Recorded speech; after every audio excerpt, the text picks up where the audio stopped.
요즘 들어 유난히 바지가 꽉 끼는 게 느껴집니다. 바지가 왜 이렇게 줄어들었지 생각하다가 바지가 줄어든 게 아니라 배가 나온 것임을 깨달았습니다. 체중계가 마루 잘 보이는 곳에 위치해 있습니다만 올라서기가 겁나서 그냥 지나칩니다. 러닝하려고 사놓은 운동화도 먼지만 쌓여갑니다. 마음 한켠에는 살 빼야 되는데 라고 고민하면서 사실 어떻게 살을 빼야 할지 답을 모르지도 않으면서 다 알지만 막상 실행에 옮기는 것이 귀찮고 또 게으릅니다. 다이어트를 한다고 할 때 가장 먼저 해야 할 것이 있습니다. 그것은 결단하는 것입니다. 내일부터 나는 하루에 4시간을 운동하겠다. 그리고 탄수화물을 절대 안 먹겠다. 이런 단호한 결단이 필요합니다. 그 다음으로 할 일은 과감하게 체중계에 올라가서 몸무게를 재는 것입니다. 얼마나 쪘는지를 확인하고 앞으로 얼마나 뺄지도 목표를 설정하는 것입니다. 쉬운 일 같지만 이걸 못해서 많은 사람들이 저처럼 뱃살의 노예로 살아갑니다. 에스겔 40장에는 예루살렘 성이 함락된 지 14년 되던 해에 에스겔이 하나님으로부터 받은 이상을 기록하고 있습니다. 그 이상의 주된 내용은 측량에 관한 것이었습니다.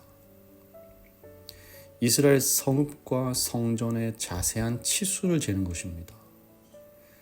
문짝부터 문틀, 성벽, 층계, 방들, 뜰까지 한 절 한 절을 공간의 이동에 따라 성전을 측량하고 있습니다. 40장 3절 읽어드리겠습니다. 나를 데리시고 거기 이르시니 모양이 놋같이 빛난 사람 하나가 손에 3줄과 청량하는 장대를 가지고 문에 서서 있더니. 측량을 하기 위해 3줄과 장대를 가진 사람, 놋처럼 빛나는 한 사람이 등장합니다. 놋이라는 것은 성경의 견고함, 확실함 혹은 하나님의 공의와 심판을 지칭할 때 주로 사용된 단어입니다. 그러니까 아주 견고하고 아주 정확하게 확실하게 사이즈를 빈틈없이 측량하는 것입니다. 저는 건축을 잘 모르긴 합니다만 늘 잠실 롯데타워를 지날 때마다 감탄을 하곤 합니다. 건물이 높기도 높은데 위로 갈수록 곡선이 져 있어요. 이 설계도가 도대체 어떻게 생겼을까?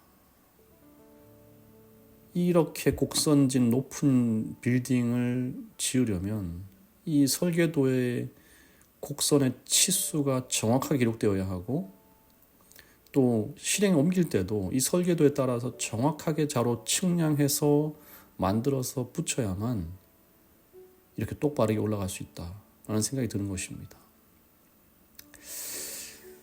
어떤 사람들은 이 성전 측량하는 이상을 이상하게 여길 수 있을 것입니다.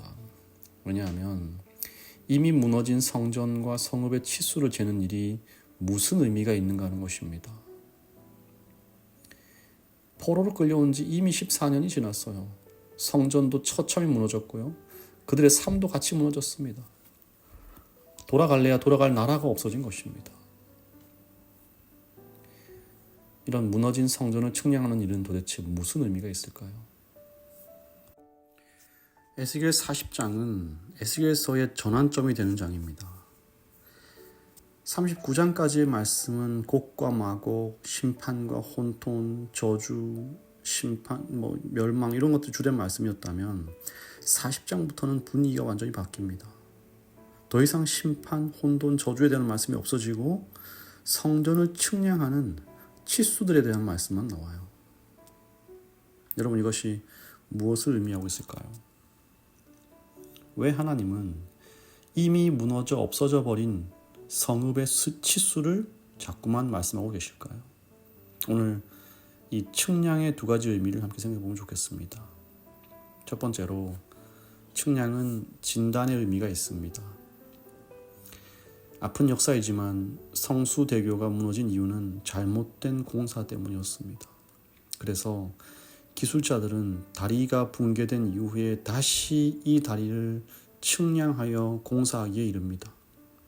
무너진 이유가 무엇 때문인지, 어디서부터 잘못되었는지 이것을 정확하게 진단하여서 정교하게 다시 공사하였고, 그 결과 새 성수대교는 아직까지 한강에 잘 서 있습니다.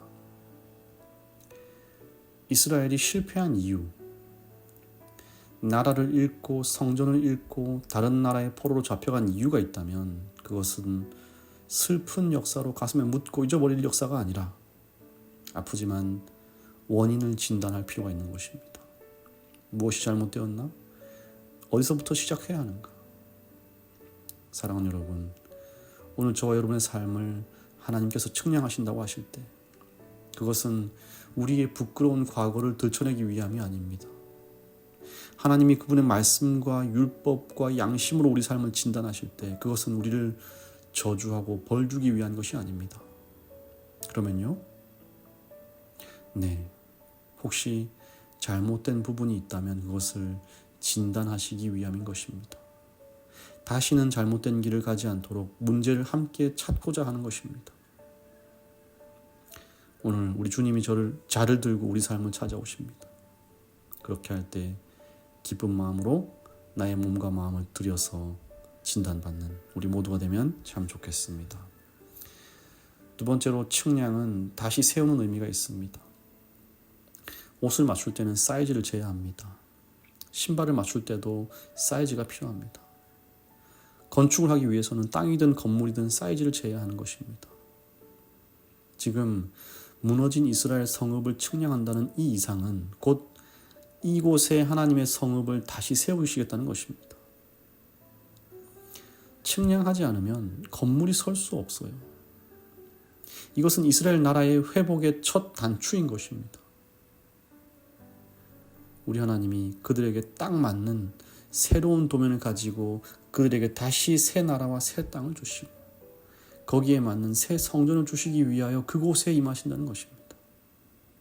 그렇기 때문에 무너진 성읍은요, 수치와 부끄러움의 자리가 아니라 새로운 시작의 자리인 것입니다. 사랑하는 여러분, 우리 하나님이 우리의 무너진 자리에 임하십니다. 우리의 무너진 자존심, 무너진 마음, 우리의 무너진 상처와 트라우마, 우울감과 외로움, 괴로움과 슬픔의 자리에 임하십니다. 그리고 주님이 그것들을 드러내실 때 우리는 그 무너진 것들을 보며 괴로워하고 아파합니다. 숨기고 싶은 것이 드러날 때, 아픈 상처가 드러날 때 그것을 피하고 싶어 해요. 그러나 그 자리에 주님이 당신의 나라를 다시 세우고 싶어 하신다는 것, 무너진 그 자리에, 아픈 그 자리에, 파헤쳐지고 구멍 뚫린 그 마음에, 그 상처에 주님이 평화의 나라를 세우시고 싶어 하신다는 것, 그 사실을 꼭 기억하게 되기를 간절히 바랍니다. 오늘 우리 하나님의 은혜의 측량자에 온전히 내 삶을 드리는 모든 성도 되시기를 간절히 바랍니다. 감사하신 하나님, 오늘 우리 삶을 진단하시고자 측량의 줄로 우리 삶에 임하여 주심에 감사를 드립니다.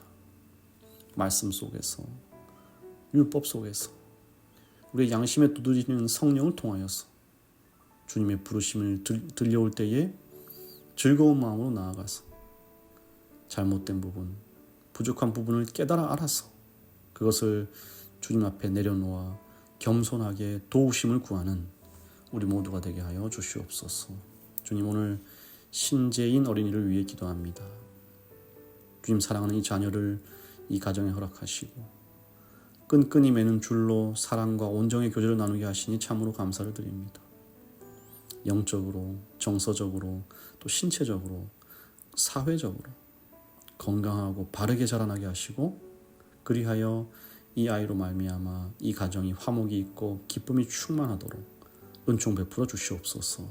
예수님의 이름으로 기도합니다. 아멘.